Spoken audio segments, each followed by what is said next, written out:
because climate shocks are macrocritical, they affect macroeconomic and financial stability, and the opportunity of the green transition is a pathway to green jobs and green growth. What it means for us at the IMF is that we now integrate climate considerations in our macro analysis, in stress testing of the financial system, in the data work we do at the IMF, and of course in terms of financing. This is since we got a great start from our minister with specificity.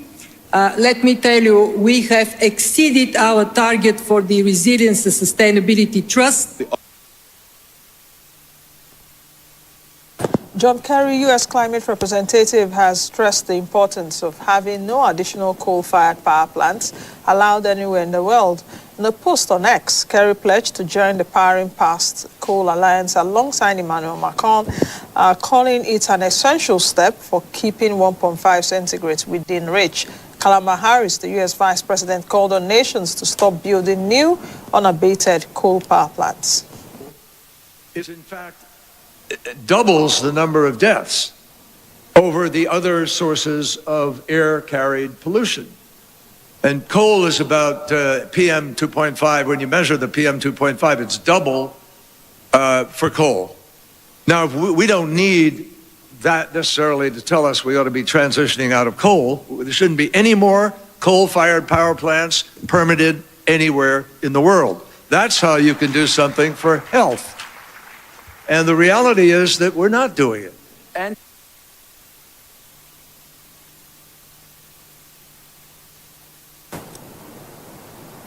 the Chartered Institute of Mentoring and Coaching Nigeria, as well as V Glamour magazine, have honored distinguished personalities for their achievements and mentorship in furthering the cause for human capital development in Nigeria.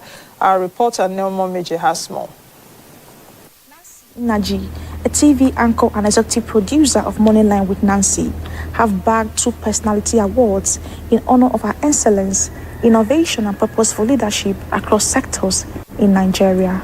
Nancy Naji is known for her undying dedications and initiatives that have positively shaped Nigeria's social, economic and business landscape. The award was bestowed on her by the V Glamour magazine as one of the few personalities who have distinguished themselves positively in our great nation.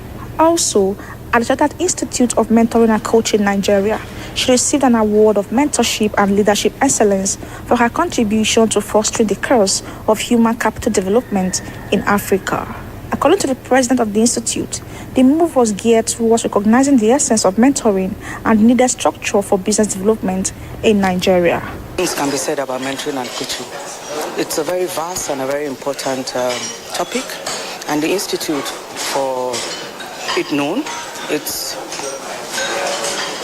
set to bring a lot of people that have vast knowledge and experiences and expertise for them to be able to come together, provide a structure in which people can be mentored through a lot of businesses, a lot of organizations, and a lot of, in every other facet of life anyway. We discovered the impact of mentorship in our economic growth.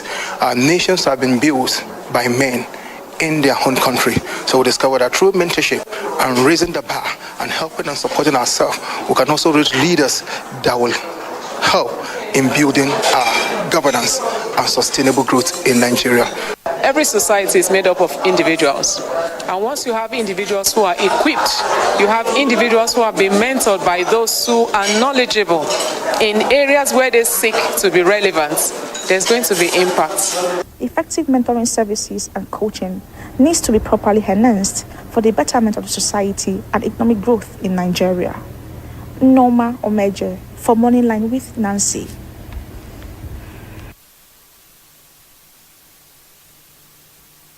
Thank you again for those awards. All right, let's quickly take a look at the markets now. Yesterday, transactions on the local bourse closed the first trading day of the week on a negative note. The all-share index witnessed 2/3 of a percent loss to settle at 70,946.83 points, representing a one-week loss of 0.5%, a 4-week of 0.66% and an overall year-to-date gain of 38.43%. The market capitalization closed, as you can see there on the screen, at 38.8 trillion naira. Universal Insurance recorded the highest volume, while Airtel Africa recorded the highest value for the day. Now, in the currencies market, the naira gains to 837 naira 77 kobo to $1. You recall that for 2024's budget, President Tinubu has pegged the naira to the dollar at 750 naira to $1. But as of yesterday, the naira closed at 837 naira to $1. Now, if we move over to the foreign market, U.S. stock futures ticked down this Tuesday morning after major averages took a break from their latest hot streak. Now, European markets opened this Tuesday mixed as investors continue to assess the outlook for central bank interest rates cuts. For the Asian folks, market fell across the board as investors assessed the slew of economic data across the region. Now, for oil price, we saw a steady this Tuesday amid the uncertainty over voluntary output cuts by OPEC Plus and continued tension in the Middle East, which is spurring supply concerns. Now, for gold prices, we saw the yellow metal rising today as the U.S. dollar and Treasury yields fell after traders slightly pared bets for an interest cut rate by the Federal Reserve in the first quarter of 2024. And that's it for the news and, of course, the markets as we're tracking for you on the program. Let's quickly take a break, and when we return, my guest will be joining us and we will getting into our conversation. Connect with us. As you can see there, our social media handles are on the screen right now. Please do well to join us on all our social media platforms. YouTube inclusive, Moneyline with Nancy TV. It is. We'll be right back.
Reviews have showed high levels of domestic and gender-based violence amongst women in sub-Saharan Africa. Gender-based violence, GBV, is a systemic issue which affects all sectors from tradition to politics, the economy.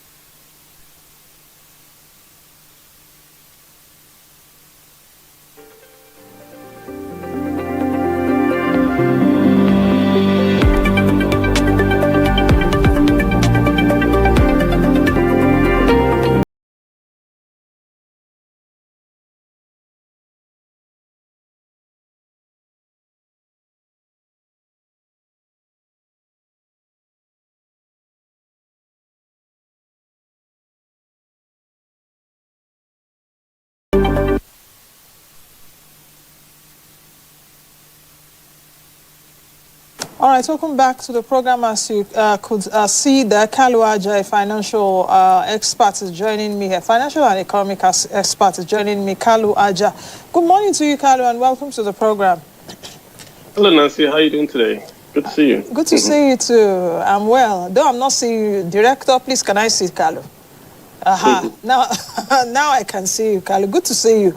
Now, Kalu, we are talking. We're going to be speaking Tinubunomics, and I have an idea of what we're going to talk about, definitely. But I want you to explain in basic terms for people that will be seeing that on the bar. That's it. Tinubunomics, and people that will be like, what's Tinubunomics? For every president, we put nomics at the back. You know, explain perhaps in basic terms. Help my viewers understand. You know, the scope of what we will discuss, or what Tinubunomics means. Then we'll take it from there. Gotcha. I mean, so when you, like you actually said, you put the president, you put nomics to explain really how they want to approach growth, the economic policies of the administration, and it's taken from the manifesto, then to the budget. So usually you'd have maybe two camps. You'd have the camp that wants to tax and spend, and then you also have a camp that wants to reduce taxes and then allow the private sector to then grow. So if you look at Tinubunomics, in terms of the manifesto now, before he became president, we're looking more of a tax and spend president, an expansionary balance sheet president, someone that wants to print a lot and spend a lot to grow the economy. We are taking that from the Hope Manifesto that we saw, where they wanted to decouple the benchmark price of crude oil from government spending. According to that manifesto, essentially we're making the argument that Nigeria is spending little because we've tagged our spending to the oil benchmark. So Tinubu in that proposal had said he wants to remove that benchmark and then spend, and I'm quoting, according to the needs or the objectives of government. So that would have translated to a government that would say print maybe 500 trillion, and then employ a lot of youths to do full employment, right? And then try to get the economy back on consumption, full consumption in the short to medium term. That's what was on paper. The budget we see today does not reflect that which was on paper. I think we've gone back to the traditional benchmark driving the level of expenditure. So Tinubunomics for now seems to be still expansionary spending because the deficit is now the budget is 27 trillion, driven mostly by deficits, driven mostly by borrowing. So it's still the same as we had the Buharinomics. Perhaps the only change is now that there's more private sector and more liberalism, i.e. the forex regime has been liberalized, and of course the fuel subsidy has gone. So the private sector is going to be coming back in. That's the key difference with what we had in the last 8 years and what we're seeing initially under President Tinubu. Kalu, if I got you right, you're saying that this president will also still print money, and that you are not seeing any difference between Tinubunomics and Buharinomics. Did I get your analysis right? He promised to print more money because in his manifesto he says they are going to decouple the benchmark price from spending, which means that they would print more without reference to the income of dollars from the sale of crude oil, i.e. no benchmark pricing. That's what's in the paper. But the budget retains the benchmark. So they haven't done what they promised. They've gone back to the traditional, we have a benchmark, then we have crude oil earnings, which is sterilized, then we then get the how much that we would then flow to the budget. They've kept that part. They haven't done what they said in their Hope Manifesto. So that's where we are right now. So that's exactly what all other presidents have done. The difference is still that he wants to borrow a lot of money. The CBN governor has said they will do traditional CBS, National Central Banking. So they might not print a lot, but the borrowing is still there. There's a lot of borrowing in this new budget, and there's also a lot of spending in this new budget.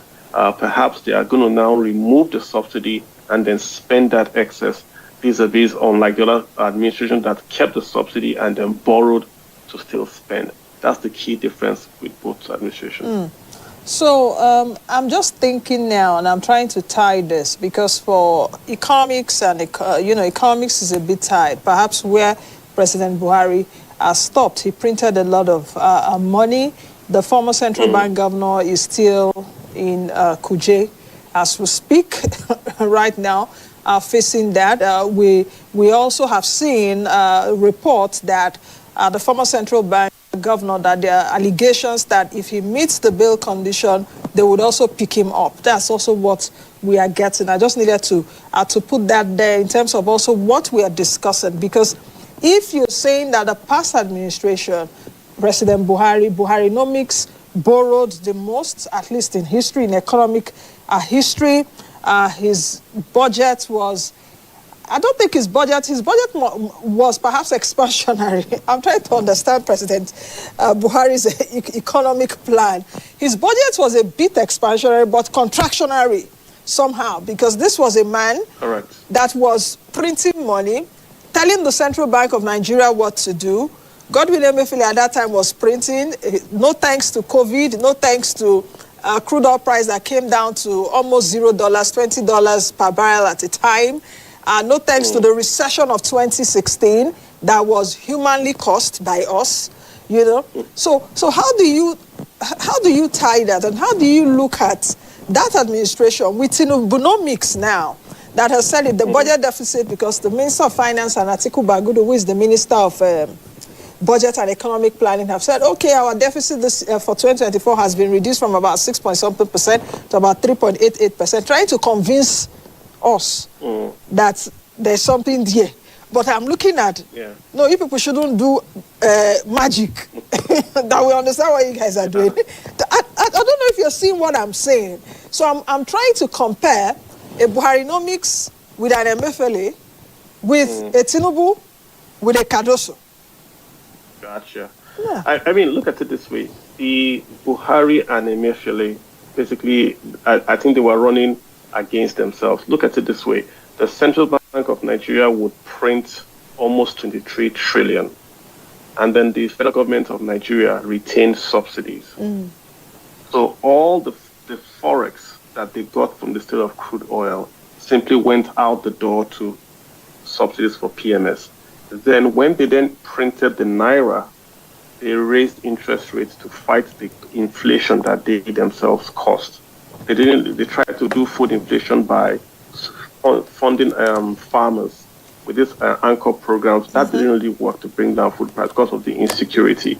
So they created inflation, then they fought inflation, and they had no forex revenues. The CBN governor himself said nothing has flowed in because all the forex revenues went to import PMS. They did capital controls, they retained subsidies. These two things killed the economy, these two singular things. With Tinubunomics, there is not going to be a lot of printing.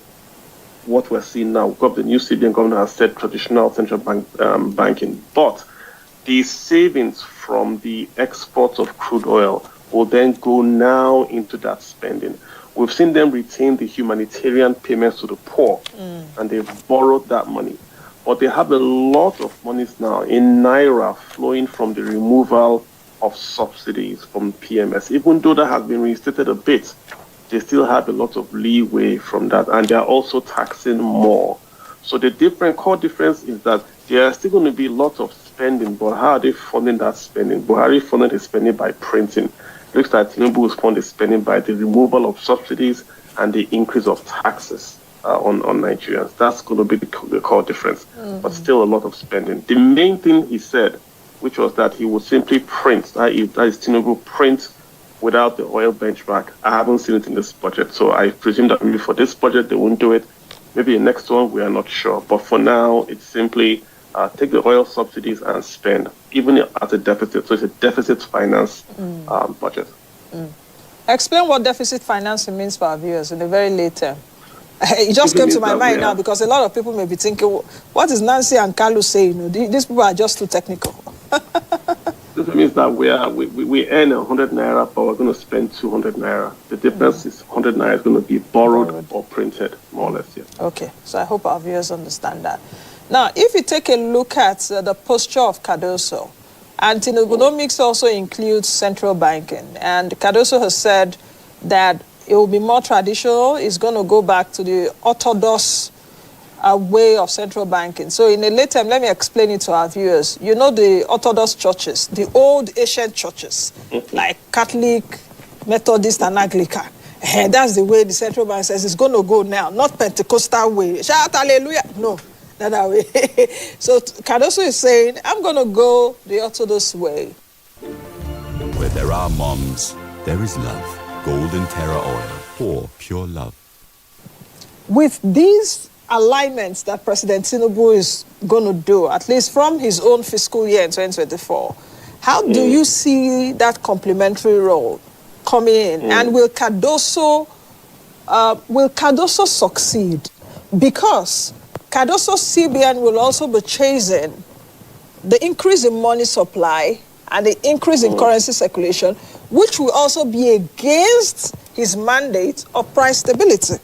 I hope you understand what I mean. I think that's a great question, Nancy, because when I heard the Cardoso speech and what he wants to do, he wants to do inflation targeting. He wants to do less quote-unquote noise. He wants to go back to just core central banking, which is price stability, inflation rate, maybe exchange rate stability, right? That's what he wants to do, what he was set out to do. So it's good on paper, and I think he's saying the right things. What the CBN needs now is confidence. A man that will come in and settle the waters. That's what the CBN needs right now. I still feel for a country like Nigeria, even though Emefiele got it wrong in maybe implementation, for a developing country like Nigeria, the central bank still has to practice a lot of development financing. So I still think that there's a role for the CBN to fund sectors that would not get commercial loans from the commercial market. There's still going to be a role for the central bank to say, we are going to subsidize or support the economy where it grows the economy or where it reduces the cost in the economy that will then increase productivity and create jobs. We can't throw that away, which means that somehow we've got to see finance agriculture and maybe power supply in the country. And only the CBN can give you that long-term, cheap loans that can do that. We can borrow it, but if the CBN is available, I think a bit of a cleaned-up Emefiele approach to say, what are the critical sectors and how can we maybe do guarantees, maybe not loans, maybe guarantees, or subsidize some other issues, or combining more with the fiscal and the monetary to mean, say, a textile firm in Kaduna, for instance, and get cheaper generators, cheaper power, cheaper energy to then grow and beat imports from China. We still need that. Even in the US, they still subsidize their private sector. Not the way we do it, but there's still a subsidy in terms of how they reduce interest rates when there's a recession coming. So we still have to do that bit in Nigeria. We simply can't go full-fledged private sector or only traditional central banking for now in Nigeria. Because Cardoso's posture is not looking that way, especially after his speech at the CIBN just a few days ago. But Kalu, hang on this thought, and this is about excess crude account. And why I'm asking this question is, according to the budget estimates for 2024 that has been given to us, $77.96, or is this $7.36 now, has been put for the oil benchmark. If we're taking a look at oil prices, hovering around $80, $82, $85. We saw oil price even nearing $100 just some months ago. Do you see a thinking from this administration to save a bit, bearing in mind that before the last administration left, under the finance minister, what's her name now? Usman. Is it Usman? How can we just forget them in a jiffy? Anyway, under her leadership at that time, about $400,000 or so was said to be left in the ECA. So if oil price perhaps it's hovering around this, bearing on any unforeseen circumstances within now the next 3 months, let's say the first quarter of 2024, what will happen? But hang on your answer. Let's go on this break. We'll be right back.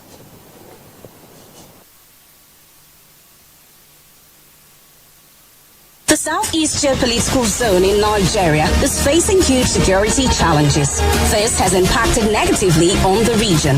Africa Independent Television, AIT, in partnership with Peace in Southeast Project, is organizing a town hall forum to highlight the security challenges in the Southeast and prefer solutions.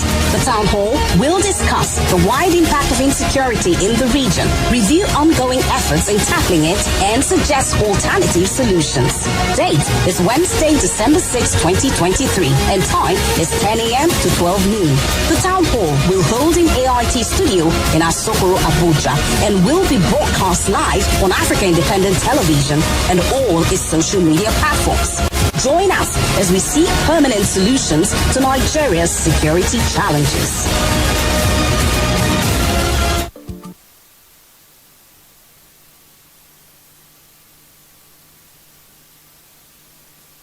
All right, welcome back. Kalu Aja, a financial and economic expert, is still with me. So, Kalu, you want to shoot with your answer. And let me also say this, that for the ECA, I remember that Dr. Ngozi Okonjo-Iweala then, as the coordinator of the Economy and Finance Minister, said that the ECA should be savings, and she kicked against governors.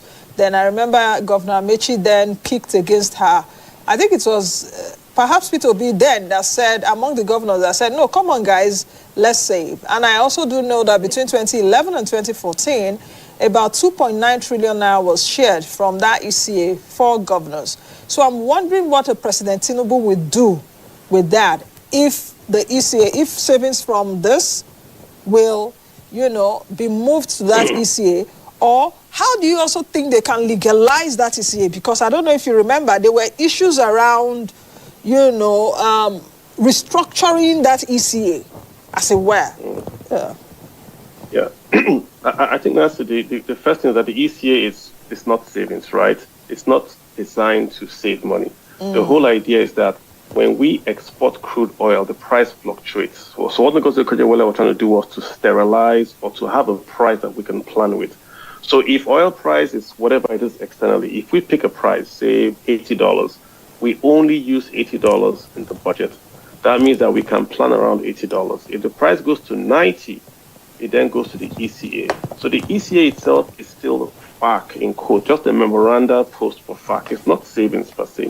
If the funds, so when we set up a high ECA, we're essentially saying that we're going to have, should we say, less flows to the government. If the ECA is very, very low, if the benchmark price is very, very low, right, that means that there's going to be more revenue, because almost all the oil you sell will flow to FAC because it's lower. So if you put it at $50, then almost all the crude oil revenues you sell will flow directly to FAC. There will be no deposits to the ECA. If you put it very, very high, you are reducing the amount of revenues that will flow to the FAC, because, of course, oil price will go up and down at that top band. So the idea is to give a consistent amount that we can plan with. The question now is, if it's not savings, what it is, it's FAC. If it's FAC, then of course it's owned by the federation, not by the federal government, which means that it must be shared the same way FAC is. So the question is now, can you get all the governors to agree to say, hey, we will keep this money and we will spend it? Not so, because look at the first time we removed the fuel subsidy under Tinubu, we got 1 trillion. He only shared out 500 or so billion. The other 500 or so billion was kept in an infrastructure fund. Also, remember, it's still there. And we don't know what's going to happen to it now, because the federal doesn't really tell the states what they are going to do. The federal looks at that money as their piggy bank that they can then use to do this infrastructure, that infrastructure. So the idea really is that they don't come together and agree and say, okay, this is what's going to happen to the ECA. And it's going to keep on being drawn down every time, because the states really, legally, unfortunately, are correct. It's not savings. It has got to be shared out according to the constitution. I don't like it, but that's the fact of the matter. Even the Nigerian Sovereign Investment Authority, the NSI, the Sovereign Wealth Fund, it's legal, but you want to ask yourself, is it constitutional? If you read our constitution, it says we have to take our monies and we have to share our money. That's what's in our constitution. So those are the questions, that go to the Kalu, did I hear you well? To say that NSIA is illegal? Is that what I heard? It's legal, okay, but not constitutional. Okay, it's legal but not constitutional because, of course, the parliament, set up that body, and they do have different funds within the NSI. Now, Kalu, I want to ask this question because a lot of people are also a bit confused. Is there still fuel subsidy? Of course there is. If your local price is fixed and the international price is fluctuating, then something is stabilizing it. And that something is going to be whoever is paying the subsidy. Where it's being paid from, we're not sure. We think it's NNPC, or we think it's a borrowing that NNPC is doing off balance sheet. But clearly there's a subsidy. Because the price locally is made up of the exchange rate and the price of crude oil. And both of these are fluctuating. So there is no way your retail pump price should be fixed if there's no subsidy. So why do you think this administration is still telling Nigerians that there is no fuel subsidy? Because I am assuming that it will really be hard for President Tinubu and his the handlers of the economy to say that there's still fuel subsidy. But many of us within this game, you know. Yeah, the president was very clear. I think it was August 16th. He said there will be no new price hikes. Yes. It was very clear. Yeah. So once he said that statement, of course, they have to then execute his statement. There's been no new price hikes. The question is, how is it being paid for? Eventually, we'll know how it's being paid for. But today, there's a subsidy. How much it is, where it's being paid for, we're not sure. But there's a subsidy. I think that would be a program of another day that we can deconstruct it. I don't want us to get into that because there's a whole gamut of discussion, which I still have other things to ask you. Tinubunomics, President Tinubu's economy, do you think his economy is open for business? With all this, his trips, he's in Dubai now. He went to the US, he went to India. Where else again did he go to? He went to the UAE, now he's in Dubai. France. Yes. I think for every CEO, you have to be out there. The CEO's job is sales. Exactly. So he's the president. He's got to go out and sell. I don't have. I like that you said the CEO's job is sales. So for MDs and chief executives of companies watching us, don't sit down in your office and be signing paper. Yeah. Correct. He has to go out. I have no problem with him going around. I have more problem with the how many people he's going around with, right? So if he stays out of the country for 10 years or 8 years and investments come in, nobody would mind. So his first policies of removal of subsidy, float of the naira, were well received by the market, not just in Nigeria but also internationally. He's reforming the economy was the word. They seem to have stumbled on the palliatives. They didn't bring them out as quickly as they should have, and they allowed political pressure to catch up with them and pull them back. So now you see a lot of reversals. They appoint someone, they pull the person back. They announce this policy, they pull the policy back. They do this tax, they pull it back. Because they're now worried about the politics, no longer the economics of it, because that's where they are right now. He needs to just be bold. Whatever he does, they're going to blame him. So let them nail him on a big cross. Be bold, spend, and do what you want to do.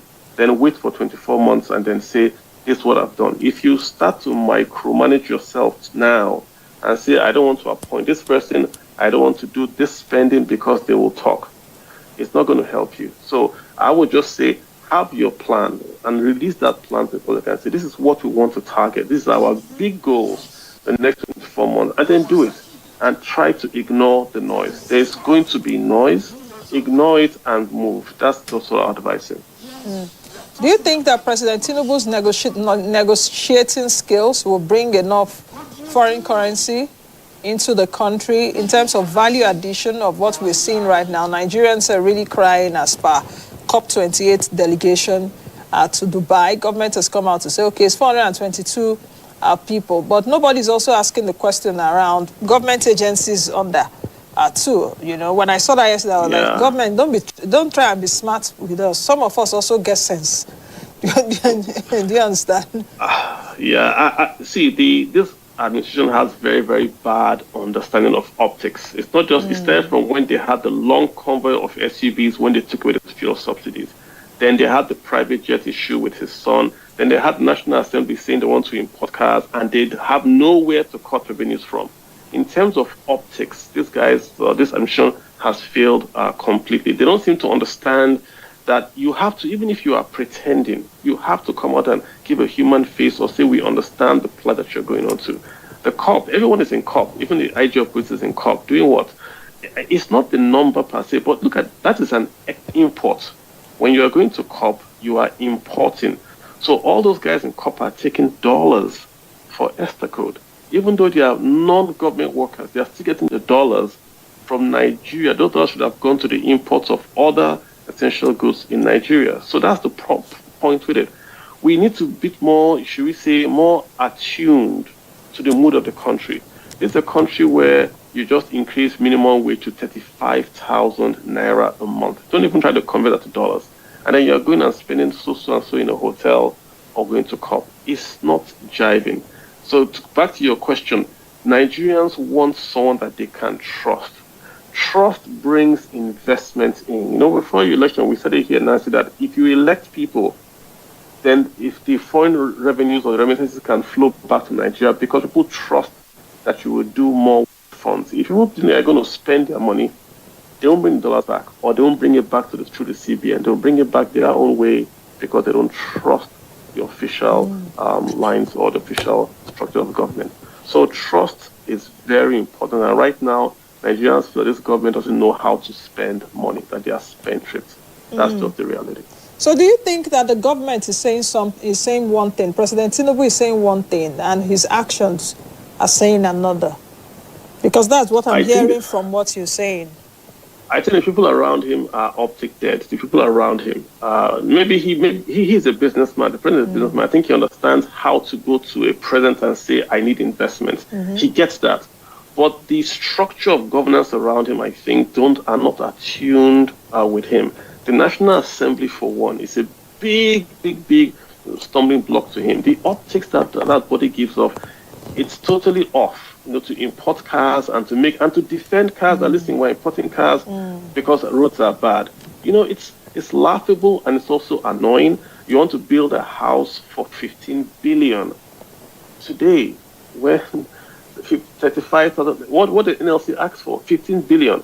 Just a few days ago, they were trying to ask the Nigerian university to remit 40%. You know, I get that was a law. That was a legal law passed. But why do you bring it up now? Does no one think that would be challenged by the universities that we're going to give you? Though the president has said they shouldn't do that anymore. Of course, he did, because the optics don't look right. Even though it is legal, they go with this, oh, it's legal, let's do it. No, you've got to look at things and say, even if it is legal, should we do it? And when should we do it? It's one thing doing it, but when are you doing it? And that's where I think they are failing in this communicating their intent, in their actions, and also on paper. There's just a disconnect somewhat. President Tinubu is on the seat now about 6 months and 1 week, if I'm not mistaken. How long do you think, as Nigerians, we should give President Tinubu as honeymoon? 24 months. 24 months, isn't it? So from May 29 till May 29 of next year? Yes, because whatever reforms needs time to kick in. But let me also say this. It's important the president, understands what are his number 1, number 2, and number 3 goals. The number 1 goal he has, number 1, is to make sure crude oil is exported from Nigeria, about 2 million barrels a day. That's his number 1 goal. But can you do that, Kalu? We have an OPEC quota now. We can't do more than OPEC has given us now. He can do condensate. Yes, he can do condensate. He can do all that. And we've been doing that. Nancy, the point is that we're at 1.3, 1.5 today because we have thieves in the Niger Delta that are breaking the pipes. We haven't stopped this stealing. So let's assume OPEC tomorrow says, okay, export 2 million barrels a day. We can't. That's my point. So he's got to fix the Niger Delta first, then simultaneously fix the insecurity in the food growing areas. Okay. Because that's when you fix the Niger Delta, you fix inflow of forex.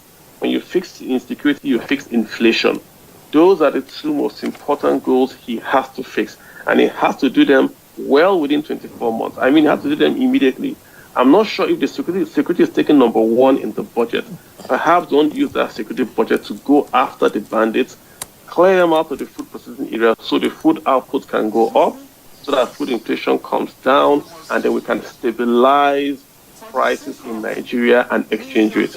Without doing that, 24 months will come and go and nothing has happened. Exports, food inflation is number 1 and number 2 target in the next 24 months. Let's go back to palliatives. Do you understand how the palliative structure is working now?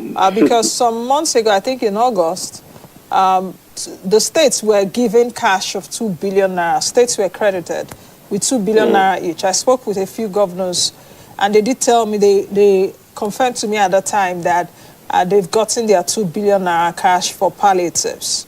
Do you understand the structure vis-a-vis what the Ministry of Humanitarian Affairs and Poverty Alleviation is doing? 25,000 naira monthly for 3 months now.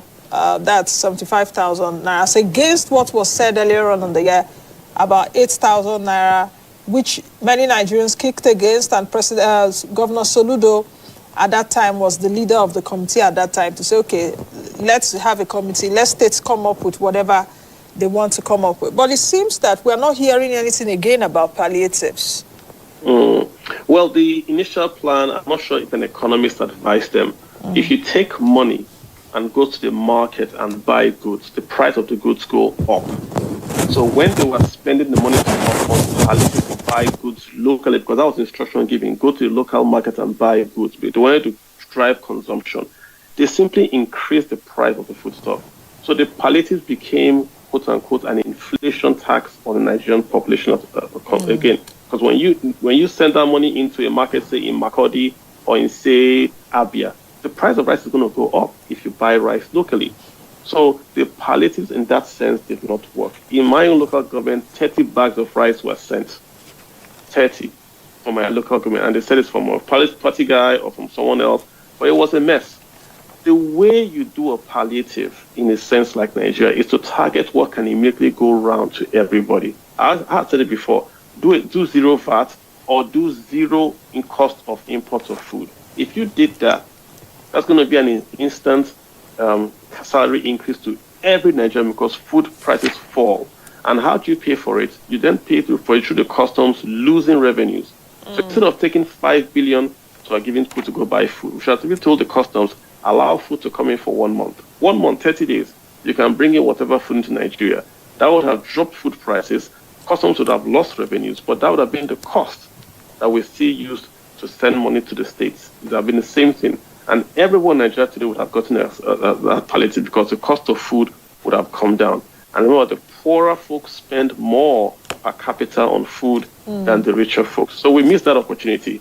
Humanitarian ministry, I'm not sure what those guys do from the time of Buhari. There's always this sharing out cash or sharing out money to poor people. You know, I always know that anything that you do with cash is going to be lost. So maybe the plumbing of that department has to be fixed. Do NIN, do e-Naira, so that we can track it and see where it's going to. Attach it to other things like school enrollment, to immunization, so you're getting a bang for your buck. Not just calling people outside and giving them. It's not America. We're not giving people the dole of social security. You've got to have the best bang for your buck. 1 + 1 = 11. That's what we want to try to achieve. Not just giving people money because we have money from the World Bank to distribute. So we missed it a bit there. We can still get back to it, but that's just my take on that. Let's go back a bit to President Tinubu's trips. And how successful do you think that President Tinubu will be in terms of attracting FDI vis-a-vis his policy initiatives that we are awaiting implementation and the concretization of those policies, having in mind that the FDIs that President Tinubu is eyeing is dependent on an enabling environment? You just answered the question yourself, Nancy. I mean, FDIs are going to flow really from macroeconomic stability and policies. If inflation is 30%, you will struggle to get investors into Nigeria. If you have no power supply, that power supply in Nigeria is epileptic, people will struggle to come to Nigeria. I'm more looking forward to the tax policy being done by Mr. Oyedele. Oyedele, Taiwo Oyedele's committee. Correct. His policies, if he can bring them out, is going to be a key driver to FDI and FPI in Nigeria. He's made some statements I don't like he wants to tax the remittances and all that. I'm not really sure, maybe he can clarify that. But he's going to be the key driver to FDI and especially FPIs in Nigeria going forward. The president's job is to sell, but he has to sell a policy, and he needs those policies from the taxman and also from his ministries to sell. So when he goes to a conference in, say, Davos, he's competing with Mexico. He's competing with Thailand, Brazil. He's got to tell a guy in Nokia, this is why you should come to Nigeria and not go to Mexico. He's not competing with Ghana. He's competing with folks that are going to the markets of the US, in China, and in Europe. So he has to sell Nigeria and say, if you come to Nigeria, you pay no taxes. We're going to give you power supply. Nigeria has got lots of input here. We've got very, very cheap power. We've got an English-speaking young population, very, very cheap labor cost. We have ports, we have a good time zone, we have good weather. We can sell all this, but somehow we tend to stumble when it's time to sell this issue. So the president needs policy to sell. Him just being there will not attract FDI. He needs to say, if you come to Nigeria, we will give you this, so come and set up your company in Nigeria. And we have to start from selling to our own local folks. So instead of buying cars abroad, buy the local cars. Then the local car companies can go to the front of Nigeria and say, we have a contract with the Nigerian government to buy 100,000 cars. Hence, we want Toyota to come and partner with Nord or Innocent in Nigeria to deliver 100,000 cars. That's how it's done. You local guys, you focus on them, they bring in the foreigners. That's another way, yes. Look, concentrate on the local guys, they bring in the foreigners as partners. Okay, yes. Let's talk about 3.76 growth outlook for 2024's budget, for Tinubu's budget. President Buhari had a 3.75% growth outlook for 2023. He fell short of expectation. For where we are now, we're doing about averagely 2.4%. The economy has not grown 3%. So where do you see that? Do you see that being achievable? That's one. I want to put in a lot of questions before we go. We have just 5 minutes. What do you see for consumer demand, especially this festive season? Because incomes have been very depressed. Many Nigerians are living a very hard life now.